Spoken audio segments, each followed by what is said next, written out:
അർത്തുങ്കൽ പള്ളി പെരുന്നാളിന്റെ നെക്സ്റ്റ് ഒരു അപ്ഡേറ്റ് വീഡിയോ ആണ്. വീഡിയോസ് ഇടാൻ ലേറ്റ് ആയതിൽ എനിക്കിപ്പോൾ നല്ല റിഗ്രറ്റ് ഉണ്ട്. ഇന്നലെ വീഡിയോ അപ്ലോഡ് ചെയ്തതിന് ശേഷം നമ്മുടെ ഒരുപാട് സബ്സ്ക്രൈബേഴ്സ് നമ്മുടെ ഷോപ്പ് വിസിറ്റ് ചെയ്തിട്ടുണ്ടായിരുന്നു. ഐസ്ക്രീം പർച്ചേസ് ചെയ്തു, കുലുക്കി സർബത്ത് കുടിച്ചു, ആൻഡ് നമ്മുടെ സ്പെഷ്യൽ പാനിപ്പൂരി ഒത്തിരി പേര് ഇന്നലെ കഴിച്ചിട്ടുണ്ടായിരുന്നു. നമ്മുടെ ഷോപ്പിന്റെ കറക്റ്റ് ലൊക്കേഷൻ വന്നിട്ട് അർത്തുങ്കൽ പോലീസ് സ്റ്റേഷന്റെ അവിടുന്ന് ബീച്ചിലേക്ക് പോകുന്ന വഴി പോലീസ് സ്റ്റേഷന്റെ തൊട്ടപ്പുറത്തായിട്ട് തന്നെയാണ് ദൂക്കാൻ സർബത്ത് ഇരിക്കുന്നത്. കട കണ്ടുപിടിക്കാനായിട്ട് വലിയ പാടൊന്നും വരത്തില്ല ജെൻസ്, കാരണം കടയുടെ ഫ്രണ്ടിൽ തന്നെ എന്റെ ഒരു ഫോട്ടോ ഞാൻ ഫ്ലെക്സിൽ വെച്ചിട്ടുണ്ട്. ഇന്ന് പുണ്യാളന്റെ രൂപം പുറത്തേക്ക് ഇറക്കുന്ന ദിവസമായിരുന്നു, അതുകൊണ്ട് നല്ല തിരക്ക് വരുന്ന നേരത്തെ തന്നെ ഇൻഫോർമേഷൻ കിട്ടിയിട്ടുണ്ടായിരുന്നു. ഇത്രയും തിരക്കാൻ പക്ഷെ എക്സ്പെക്ട് ചെയ്തില്ല.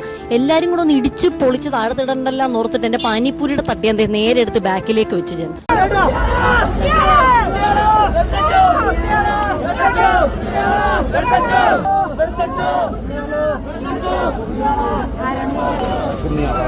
വീഡിയോസ് കണ്ടിട്ട് ഷോപ്പിൽ വരുന്നവർ ജസ്റ്റ് നിങ്ങൾ വരുന്ന ടൈം ഒന്ന് എനിക്ക് ഇൻസ്റ്റയിൽ DM ചെയ്തേക്കണേ. അഥവാ ഞാൻ വല്ല പഞ്ചസാരയോ സിറപ്പോ ഒക്കെ വാങ്ങാൻ പുറത്തേക്ക് പോകുന്ന ടൈമിലാണ് നിങ്ങൾ എത്തുന്നെങ്കിൽ മീറ്റ് ചെയ്യാൻ വേണ്ടി പറ്റില്ല. ഇതൊരു നേർച്ചയുടെ ഭാഗമായിട്ടാണ് കേട്ടോ ഇവരിപ്പോ റോഡെ കൂടി ഇങ്ങനെ ഉരുളുന്നത്. രാത്രി ആയപ്പോഴത്തേക്ക് നമ്മളൊരു കുട്ടി സബ്സ്ക്രൈബർ വന്നിട്ടുണ്ടായിരുന്നു. അപ്പൊ മോളുമായിട്ടൊരു സെൽഫി എടുത്ത് ഇന്നത്തെ ഡേ നമ്മൾ വൈൻഡ് അപ്പ് ചെയ്യാണ്. സോ ഷോപ്പിൽ വിസിറ്റ് ചെയ്യാൻ മറക്കണ്ട. Love you all, bye, take care.